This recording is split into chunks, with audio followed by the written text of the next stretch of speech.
Bueno, continuando con nuestro libro de Voltaire, estamos a mitad del cuento que se llama el cuento de Micromegas. Y vamos a iniciar el capítulo 6. Vamos a ver el capítulo 6.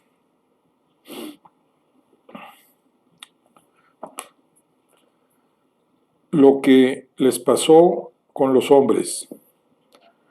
Mucho mejor observador que su enano, Micromegas vio con toda claridad que los átomos se hablaban, y se lo hizo observar a su compañero, que, avergonzado de haberse confundido sobre el artículo de la generación, no quiso creer que tales especies pudieran comunicarse ideas. Tenía el don de las lenguas igual que el siriano. No oía hablar a nuestros átomos y suponía que no hablaban. Además, ¿cómo podían tener aquellos seres imperceptibles los órganos de la voz? ¿Y qué tendrían que decir? Para hablar hay que pensar, o algo parecido, pero si pensaban, entonces tendrían el equivalente de un alma. Ahora bien, atribuir el equivalente de un alma a aquellas especies le parecía absurdo, pero dijo el siriano: hace un momento habéis creído que hacían el amor. ¿Creéis acaso que se puede hacer el amor sin pensar y sin proferir palabra alguna, o al menos sin hacerse entender? ¿Suponéis, además, que sea más difícil producir un argumento que un niño?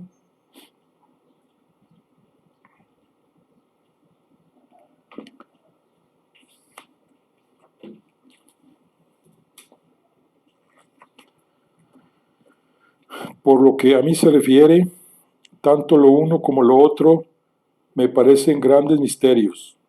No me atrevo ni a creer ni a negar, dijo el enano. Ya no tengo opinión. Hay que tratar de examinar estos insectos. Luego razonaremos. Eso está muy bien dicho, replicó Micromegas, y acto seguido sacó un par de tijeras con las que se cortó las uñas, y de un recorte de la uña de su pulgar hizo inmediatamente una especie de gran trompeta parlante a manera de un vasto embudo cuyo, cuyo tubo se puso en oreja. La circunferencia del embudo envolvía el barco y toda la tripulación. La voz más débil entraba en las fibras circulares de la uña, de suerte que, gracias a su habilidad, el filósofo oyó perfectamente desde allá arriba el zumbido de nuestros insectos de aquí abajo.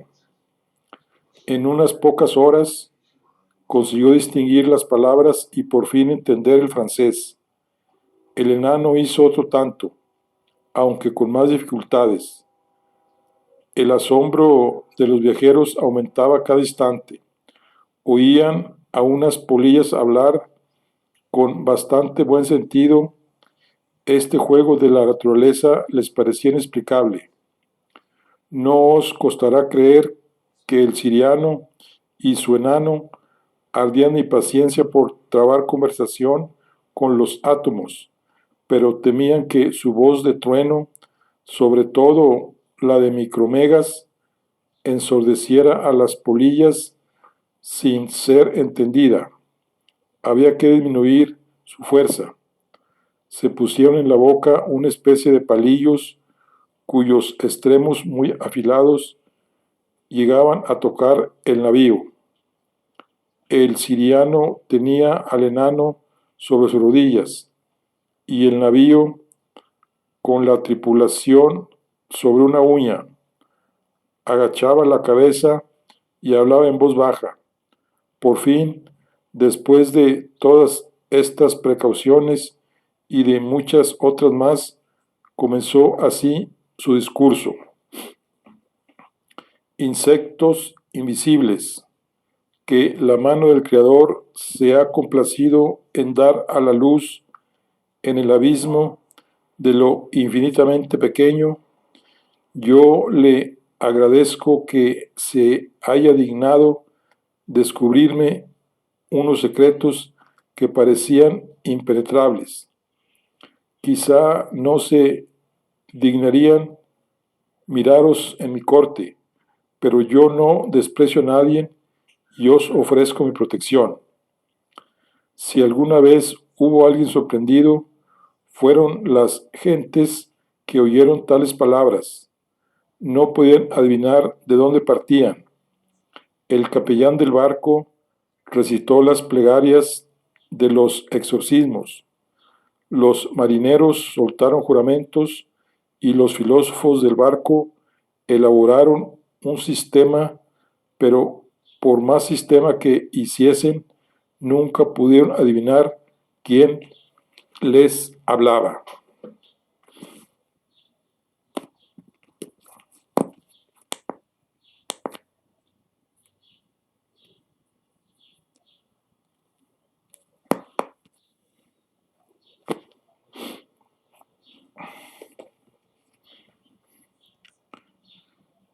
El enano de Saturno, que tenía la voz más suave que Micromegas, les informó entonces en pocas palabras con qué especies tenían que habérselas.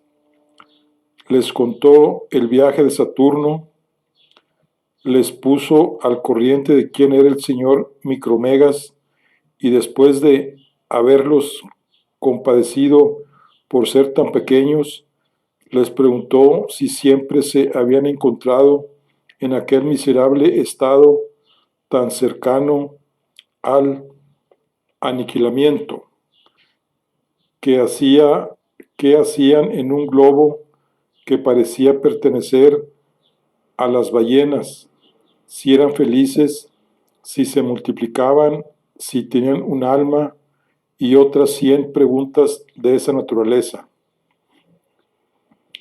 Un razonador de la pandilla, más osado que los demás y sorprendido de que se dudase de su alma, observó al interlocutor con unas piñuelas, o sea que son piezas accesorias de la aliadada, instrumento que servía para realizar descripciones topográficas.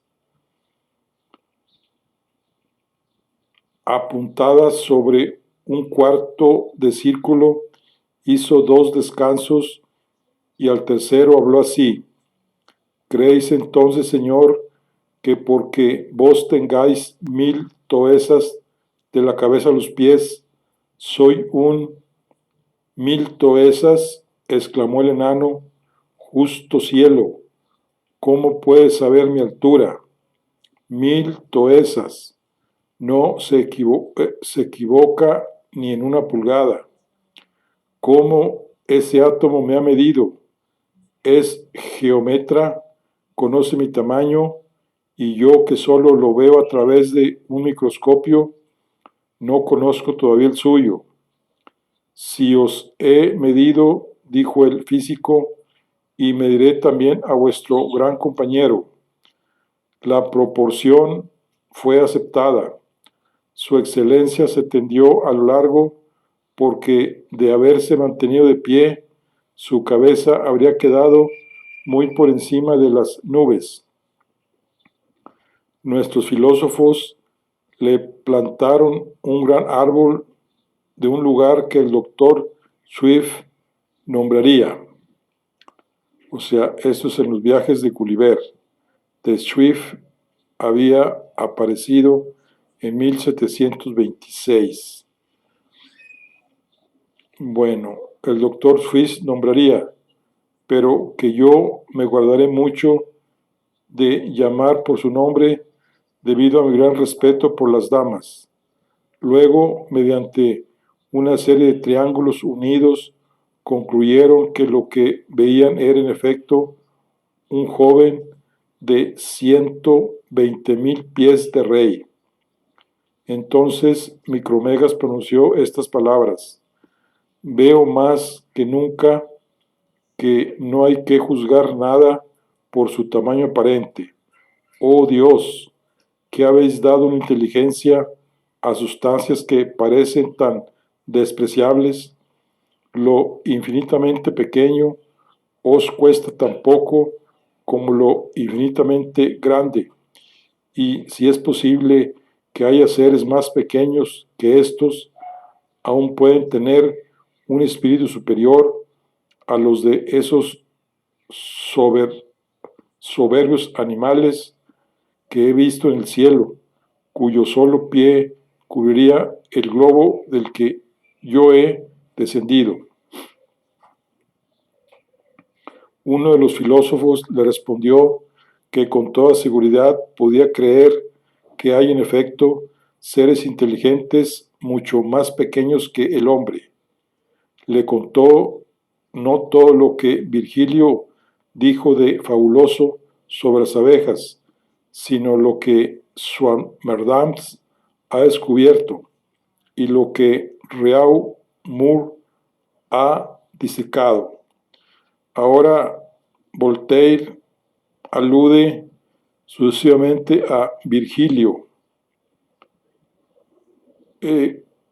Virgilio solo ha cantado sobre las abejas los héroes de su tiempo, escribía Voltaire en 1770 en el Diccionario Filosófico a Jan Swammerdam, anatomista y entomólogo holandés, que propuso en su libro Descripción anatómica de los insectos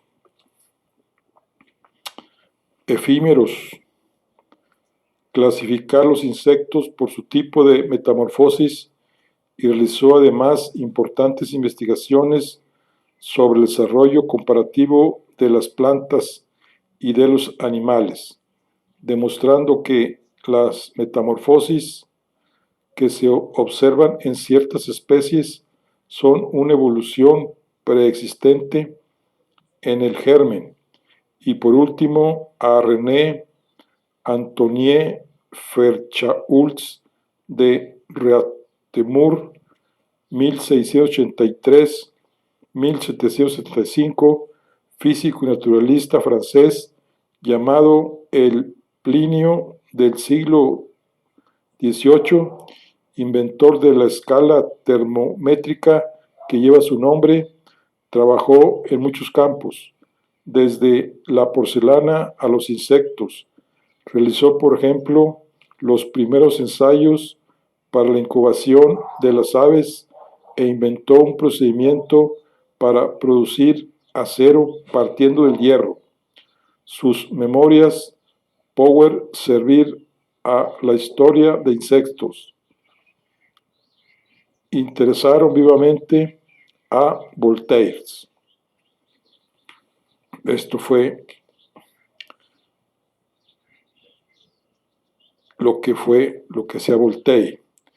Le informó por último que hay animales que son para las abejas lo que las abejas para el hombre, lo que el propio Siriano era para aquellos animales tan enormes de los que hablaba, y lo que esos grandes animales son para otras sustancias ante las cuales solo aparecen como átomos.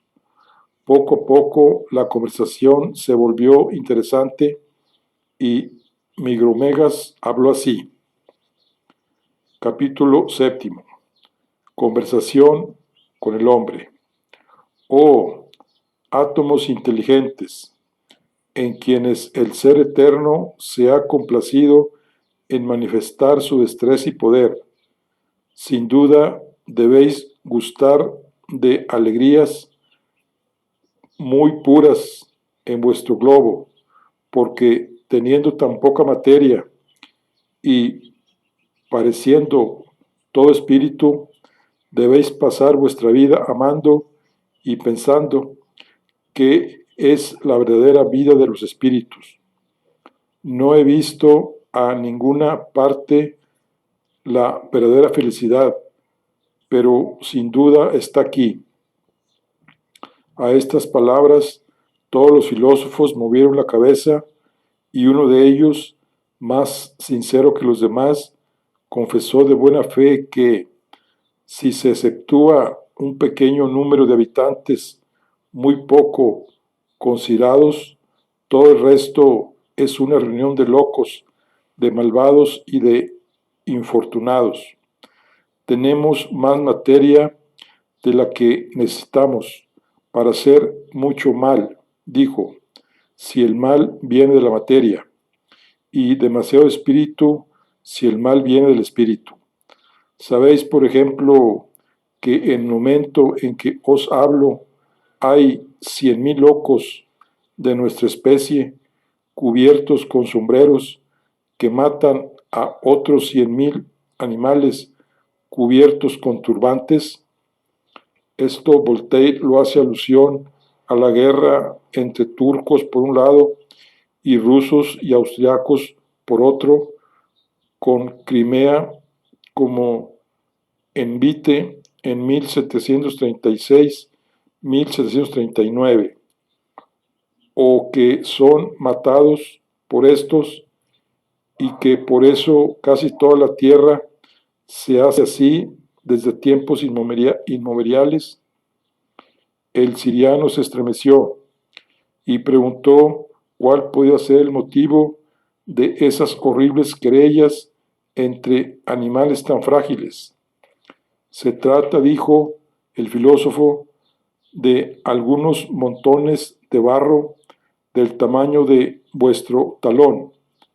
No es que ninguno de esos millones de hombres que se hacen degollar pretenda un comino sobre esos montones de barro.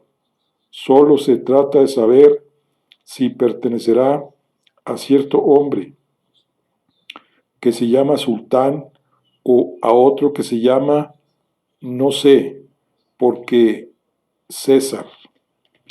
Ninguno de estos dos ha visto ni verá nunca el pequeño rincón de la tierra de que se trata, y casi ninguno de estos animales que se degüellan mutuamente ha visto nunca al animal por el que se degüellan. Ah, desdichados, exclamó el siriano indignado, ¿puede concebirse ese exceso de rabia obligada? Me dan ganas de dar 3 pasos y aplastar de 3 pisadas todo ese hormiguero de asesinos ridículos. No os toméis la molestia, le respondieron. Bastante trabajan ellos en su ruina. Sabed que al cabo de 10 años no queda nunca la centésima parte de esos miserables. Sabed que aunque no saquen la espada, el hambre, la fatiga y la intemperancia dominan a casi todos. Además, no es a ellos a quienes hay que castigar, sino a esos bárbaros sedentarios que desde el fondo de su gabinete ordenan, mientras hacen su digestión, la matanza de 1,000,000 de hombres y que luego van a dar las gracias solemnemente a Dios. El viajero se sintió movido a piedad por la pequeña raza humana, en la que descubriría tan sorprendentes contrastes. Puesto que vosotros sois del pequeño número de sabios, dijo a aquellos señores, y aparentemente no matáis a nadie por dinero, decidme por favor en qué os ocupáis.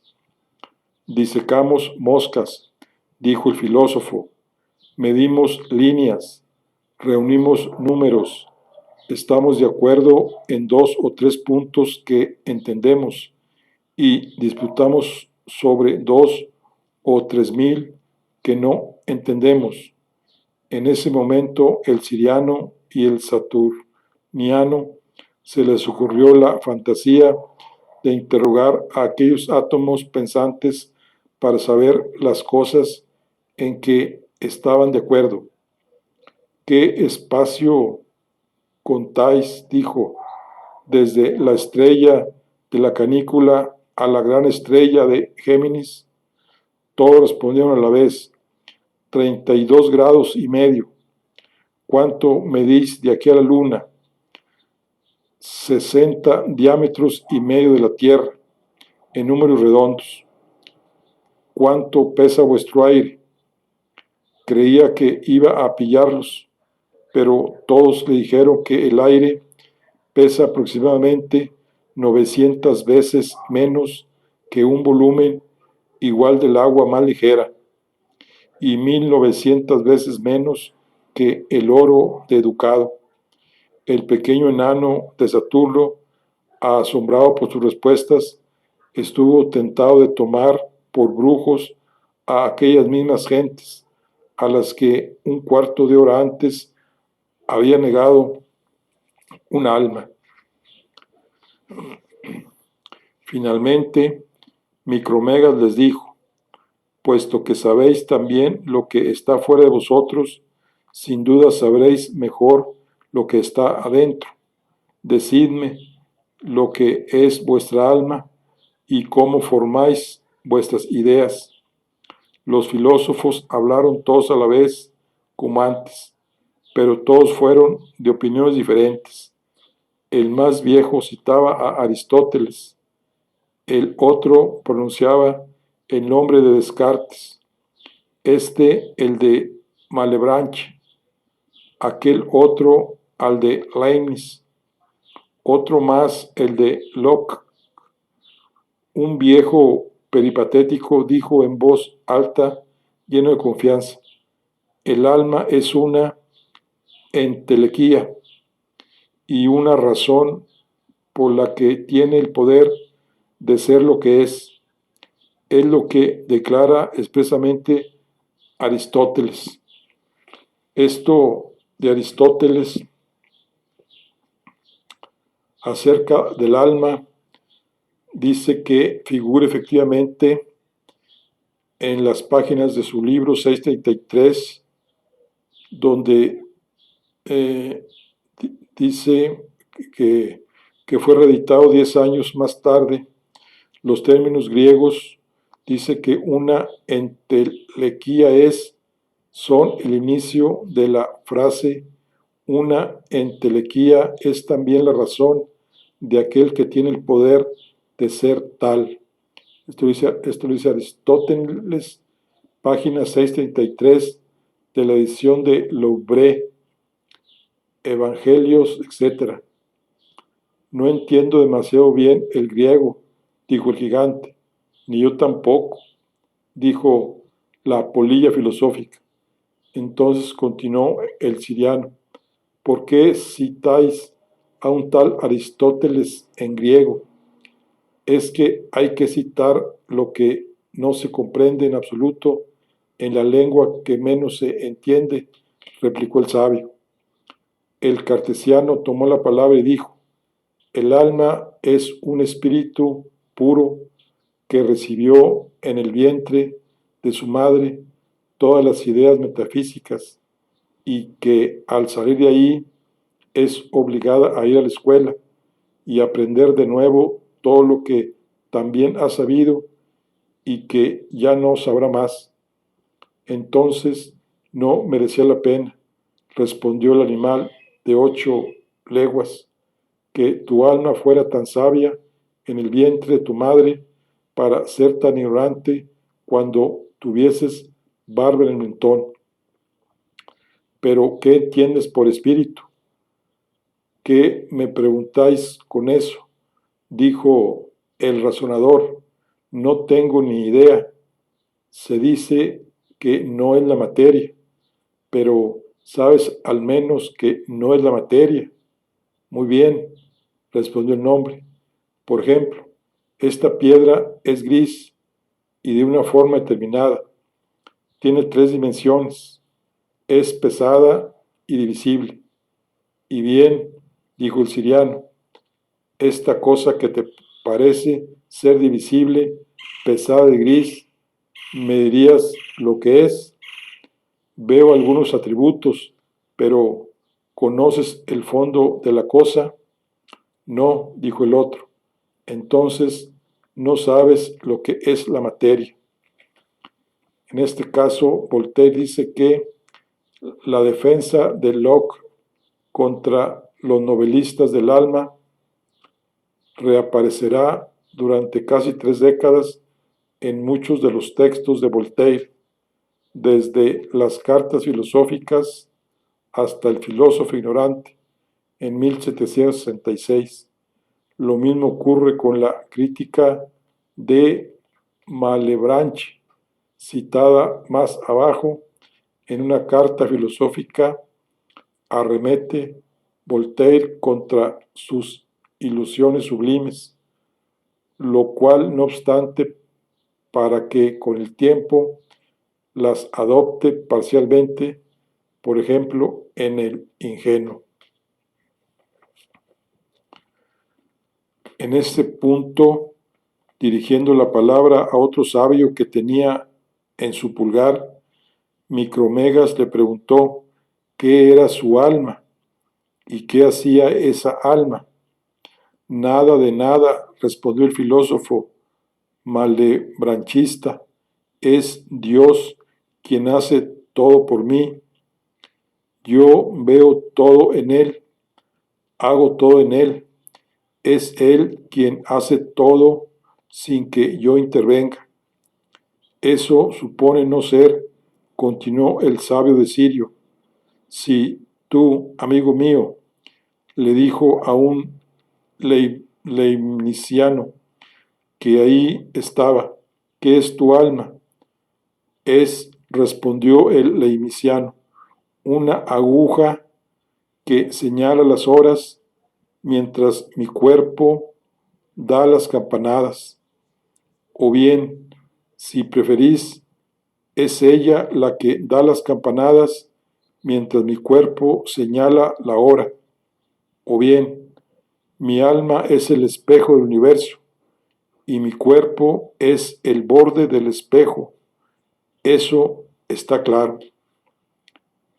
Había al lado un pequeño partidario de Locke y cuando por fin se le dirigió la palabra dijo, yo sé cómo pienso, pero sé que nunca he pensado más que a través de mis sentidos, que haya sustancias inmateriales e inteligentes, eso no lo dudo, pero que le sea imposible a Dios comunicar el pensamiento a la materia es lo que dudo mucho. Reverencio al poder eterno, no me corresponde a mí limitarlo, no afirmo nada, me contento con creer que hay más cosas posibles de lo que se piensa. El animal de Sirio sonrió. No le pareció este el menos sabio, y el enano de Saturno hubiera abrazado al partidario de Locke de no ser por la extremada desproporción, pero por desgracia estaba ahí un pequeño animálculo de bonete cuadrado.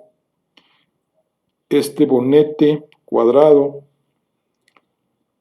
o birrete cuadrado es en Voltaire el símbolo del oscurantismo, representado por el doctor de la Sorbona. Él mismo reafirmaba la tesis del antropocentrismo, contra la que apuntaba todo el desarrollo científico de los siglos XVII y XVIII. Bueno, el bonete cuadrado, que cortó la palabra a todos los animálculos filosóficos, dijo que sabía todo el secreto, que aquello se encontraba en la Suma de Santo Tomás. miró de arriba abajo a los dos habitantes celestes. Sostuvo que sus personas, sus mundos, sus soles, sus estrellas, todo estaba hecho únicamente para el hombre. A estas palabras, nuestros dos viajeros se inclinaron el uno sobre el otro, ahogando una de esas risas inextinguibles que, según Homero, es patrimonio de los dioses. Sus hombres y sus vientres iban y venían, y en esas convulsiones el barco que el siriano tenía sobre su uña cayó en un bolsillo de los calzones del saturniano.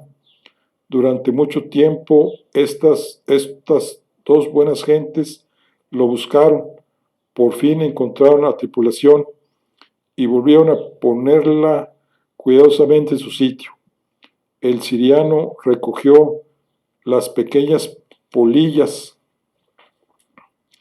les habló todavía con gran bondad, aunque en el fondo de su corazón estuviera algo enfadado, viendo que los infinitamente pequeños tenían un orgullo casi infinitamente grande.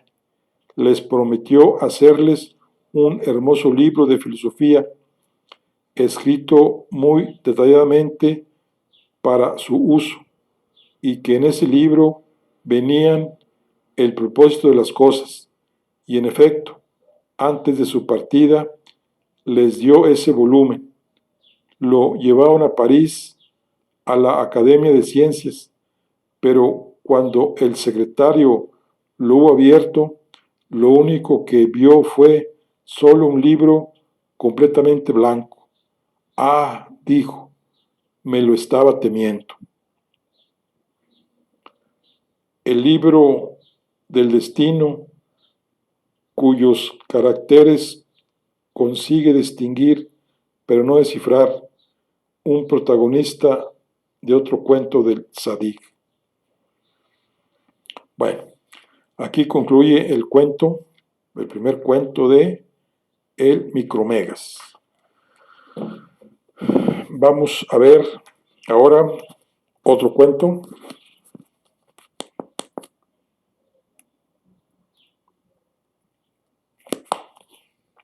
Este se llama Así va el mundo, visión de Babuk, escrita por él mismo. Capítulo primero. Entre los genios que presiden los imperios del mundo, Ituriel ocupa uno de los primeros rangos y rige el departamento de la Alta Asia. Una mañana descendió a la morada del excita Babuk. Aquí Babuk, los excitas, antiguos pueblos del noroeste de Europa y del noroeste de Asia, invadieron Mesopotamia en el siglo VII a.C. y terminaron instalándose al norte del Ponto Euxino. La moda del buen viaje de Rousseau hizo que aparecieran en la literatura europea. El propio Voltaire, que estrenó en marzo de 1767 una tragedia con el título de Los escitas, había de utilizarlos de nuevo en La princesa de Babilonia, aunque en la tradición clásica representan el mundo bárbaro frente al civilizado. Para Voltaire encarnan el hombre natural antimundano. En cuanto al nombre de Babuk, además de nombre bíblico, aparecía en las Mil y una noche y en el Pantagruel de Rabelais, o sea, lo que es el Babuk, a orillas del Oxo, y le dijo: Babuc, las locuras y excesos de los persas han provocado nuestra cólera.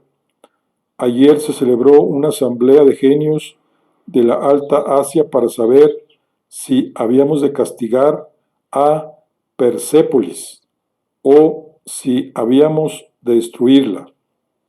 Ve a esa ciudad, examínalo todo, volverás para darme fiel cuenta de todo ello y por tu informe me decidiré a corregir la ciudad o a exterminarla.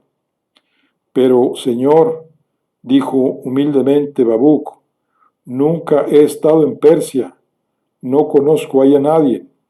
Mejor, dijo el ángel, así no serás parcial.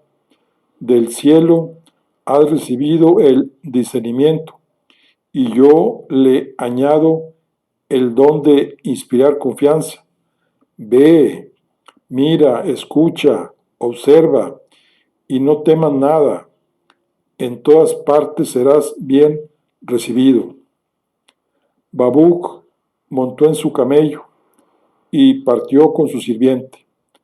Al cabo de algunas jornadas, encontró en las llanuras de Sennar, o sea que es un nombre bíblico del babilonio Dan, o sea, en las llanuras del Sennar, al ejército persa que iba a pelear contra el ejército indio. Se dirigió primero a un soldado que encontró apartado. Le habló y le pregunté el motivo de la guerra. Por todos los dioses, dijo el soldado, de eso nada sé. No es cosa mía. Mi oficio es matar y que me maten para ganarme la vida. No importa a quién sirvo. Incluso mañana mismo podría pasarme al campamento de los indios, porque se dice que dan a sus soldados casi medio drac diario más de cobre de los que nos dan en este maldito servicio de Persia. Si queréis saber por qué se pelea, hablad con mi capitán. Después de hacer un pequeño regalo al soldado, Babuc entró en el campamento. Pronto entabló relación con el capitán y le preguntó el motivo de la guerra. ¿Cómo queréis que lo sepa?, dijo el capitán. ¿Y qué me importa a mí el motivo? Vivo a 200 leguas de Persépolis. Oigo decir que se ha declarado la guerra y al punto abandono mi familia y voy en busca, según nuestra costumbre, de la fortuna o de la muerte, dado que no tengo nada que hacer. Y vuestros camaradas, dice Babú, ¿no saben algo más que vos? No, dijo el oficial, únicamente nuestros principales estarpas saben con precisión por qué nos degollamos. Asombrado, Babuc se llegó hasta los generales y se ganó su confianza. Uno de ellos terminó diciéndole: la causa de esta guerra que asola Asia desde hace 20 años deriva en su origen de una disputa entre un eunuco de una de las mujeres del gran rey de Persia y un empleado de una oficina del gran rey de las Indias. Discutieron por un impuesto que equivalía poco más o menos a la 30ª parte de un dárico. El primer ministro de las Indias y el nuestro sostuvieron dignamente los derechos de sus amos. La disputa se enconó. De uno a otro lado se puso en campaña un ejército de 1 millón de soldados. Todos los años hay que aumentar la leva de ese ejército con más de 400,000 hombres. Se multiplican las carnicerías, los incendios, las ruinas, las devastaciones. El mundo sufre y el encarnizamiento sigue. Nuestro primer ministro y el de los indios afirman con frecuencia que solo se mueven por la felicidad del género humano, y a cada afirmación siempre hay varias ciudades destruidas y algunas provincias devastadas. Al día siguiente, cuando corrió el rumor de que iba a concluirse la paz, el general persa y el general indio se dieron prisa a celebrar una batalla. Fue sangrienta. Babuk vio todos sus crímenes y todas sus abominaciones. Fue testigo de las maniobras de los principales sátrapos que hicieron cuanto estuvo en su mano para que su jefe saliera derrotado. Vio oficiales muertos por sus propias tropas. Vio soldados que acababan de degollar a sus camaradas moribundos para arrancarles unos pocos andrajos llenos de sangre, desgarrados y cubiertos de fango. Entró en los hospitales a donde trasladaban a los heridos, que en su mayoría expiraban por la negligencia inhumana de los mismos a quienes el rey de Persia pagaba precios altísimos para que los socorriesen. ¿Son hombres estos?, exclamó Babuk, o bestias feroces. Ay, de sobra veo que Persépolis será destruida. Preocupado por esta idea, pasó al campamento de los indios, donde fue también recibido como en el de los persas, según lo que le había sido anunciado, mas ahí vio los mismos excesos que le habían llenado de horror. Se dijo para sus adentros, si el ángel Ituriel quiere exterminar a los persas, también deberá destruir a los indios el ángel de las Indias. Tras informarse luego con más detalle de lo que había ocurrido en uno y otro ejército, tuvo conocimiento de acciones de generosidad, de grandeza de alma y de humanidad que lo asombraron y dejaron encantado. Inexplicables humanos, exclamó, ¿cómo podéis reunir tanta bajeza y tanta grandeza, tanta virtud y tanto crimen? Entre tanto, se declaró la paz. Sin haber conseguido la victoria ninguno de los dos, los jefes de ambos ejércitos, que solo por propio interés habían hecho derramar la sangre de tantos hombres semejantes suyos, se fueron a solicitar recompensas a sus respectivas cortes. Se celebró la paz en escritos públicos que no anunciaban más que la vuelta de la virtud y de la felicidad a la tierra. Loado sea Dios, dijo Babuk, Persépolis será la morada de la inocencia más pura, no será destruida, como querían esos infames genios. Corramos sin demora a esa capital de Asia. Capítulo 2. Llegó a esa ciudad inmensa por la antigua entrada, o sea, la antigua entrada que era por el barrio de Saint-Marcieu, por donde también entra Cándido con una descripción semejante.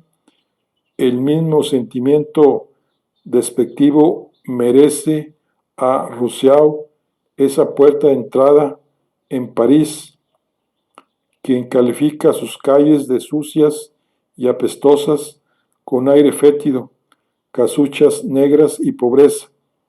Por eso la entrada oficial de los embajadores se hacía por la puerta Saint-Antoine, de construcción reciente. Pero entonces Babuk llegó a la ciudad inmensa por la antigua entrada, que era completamente bárbara y cuyo repugnante ruticida ofendía a la vista. Toda aquella parte de la ciudad se resentía del tiempo en que había sido construida, porque pese a la terquedad de los hombres en alabarlo antiguo a expensas de lo moderno, hemos de confesar que los primeros intentos siempre son vastos en todo. Babuk se mezcló al gentío de un pueblo compuesto por todo lo que de más sucio y más feo había en ambos sexos. Con aire embrutecido, aquella muchedumbre corría hacia un recinto vasto y sombrío.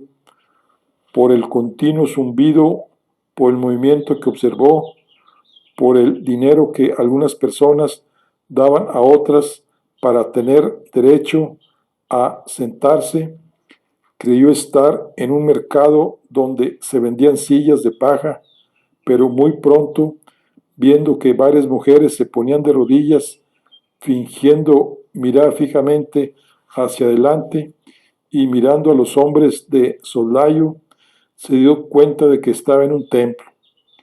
Unas voces agrias, roncas, salvajes y discordantes hacían resonar la bóveda con sonidos mal articulados que producían el mismo efecto que los gruñidos de los onagros cuando en las llanuras de los pictavos responden a la corneta que los llama.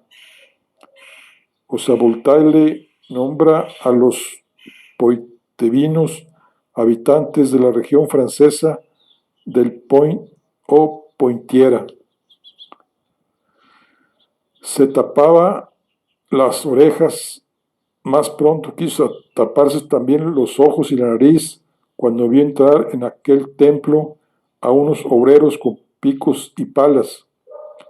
Removieron una ancha losa y arrojaron a derecha e izquierda una tierra que despedía un hedor apestoso. Luego vinieron a depositar un muerto en aquella fosa y de nuevo colocaron la piedra encima.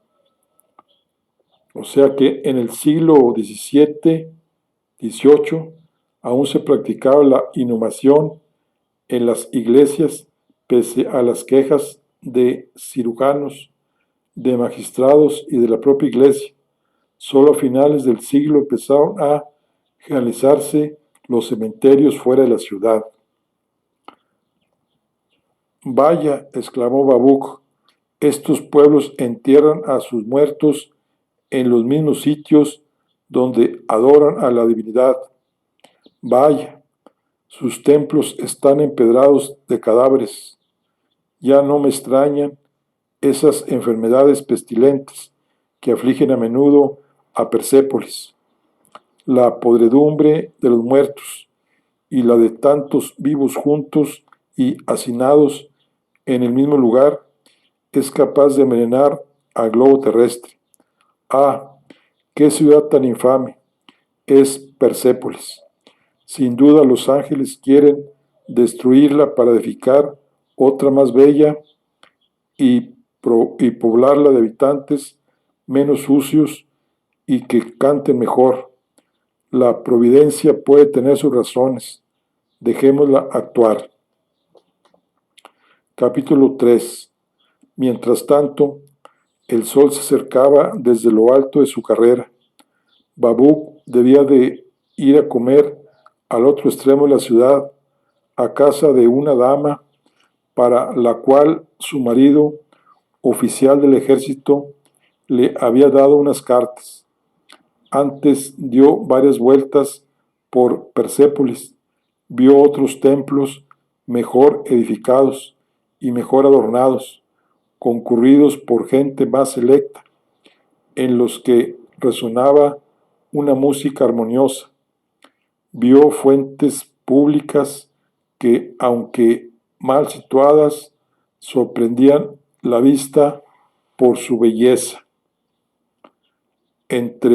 Aquí dice que entre 1736 y 1739, Bouchardon había construido la fuente de las Quatre Saisons en la calle de Greenwich, y plazas donde parecía respirar en bronce los mejores reyes que habían gobernado Persia.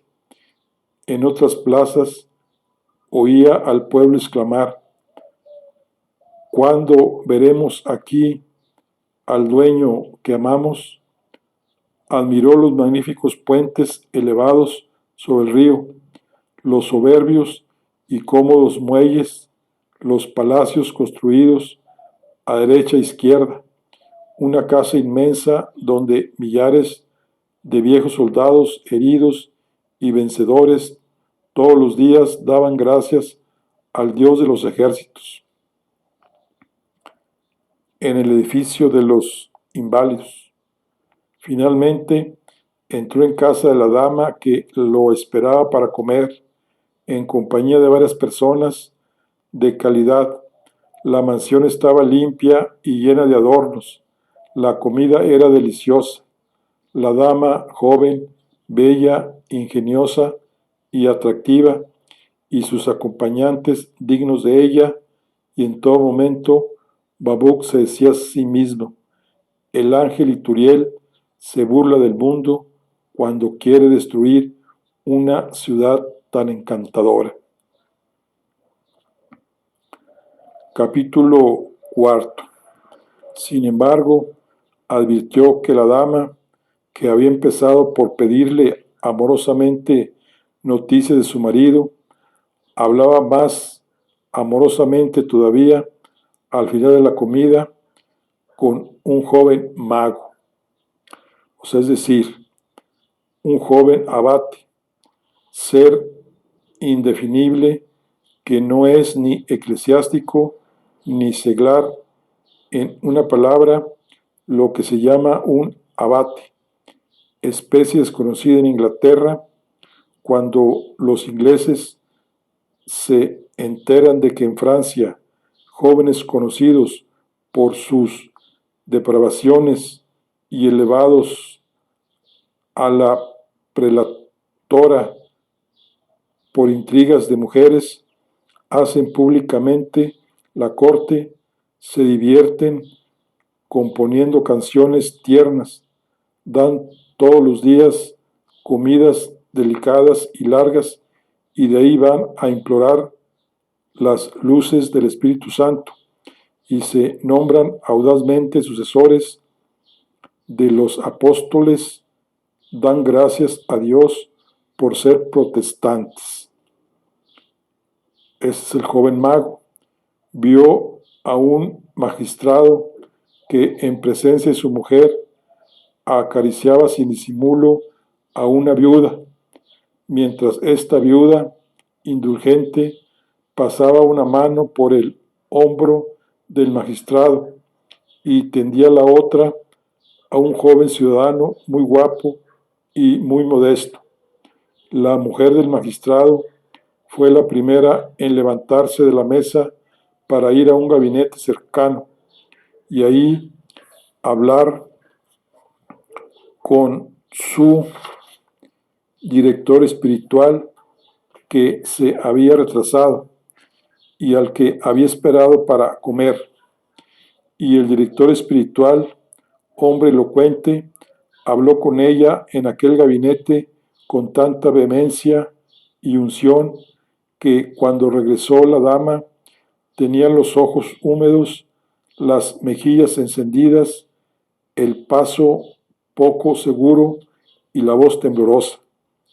Entonces Babuk empezó a temer que tuviese razón el genio Ituriel.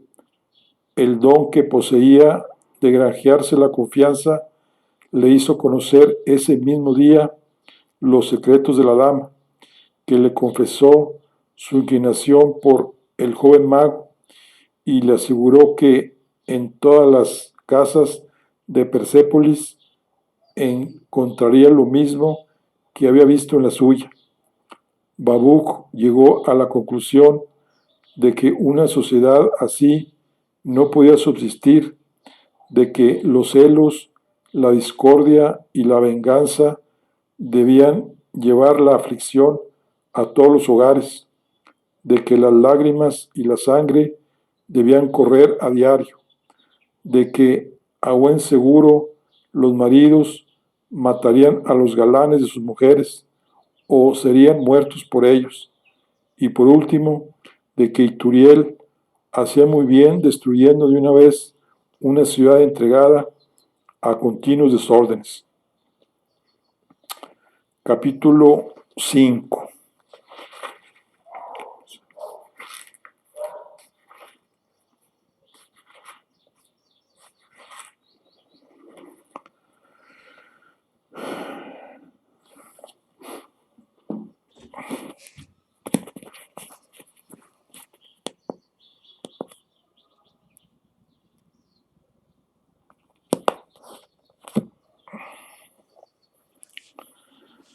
Se hallaba sumido en estas funestas ideas cuando en la puerta se presentó un hombre grave, envuelto en una capa negra, que humildemente pidió hablar con el joven magistrado. Sin levantarse, sin mirarlo siquiera, éste le entregó con altivez y aire distraído unos papeles y lo despidió. Babú preguntó quién era aquel hombre. La dueña de la casa le dijo en voz muy baja: es uno de los mejores abogados de la ciudad. Hace 50 años que estudia las leyes. Este otro señor, que solo tiene 25 años y que es un sátrapa de ley.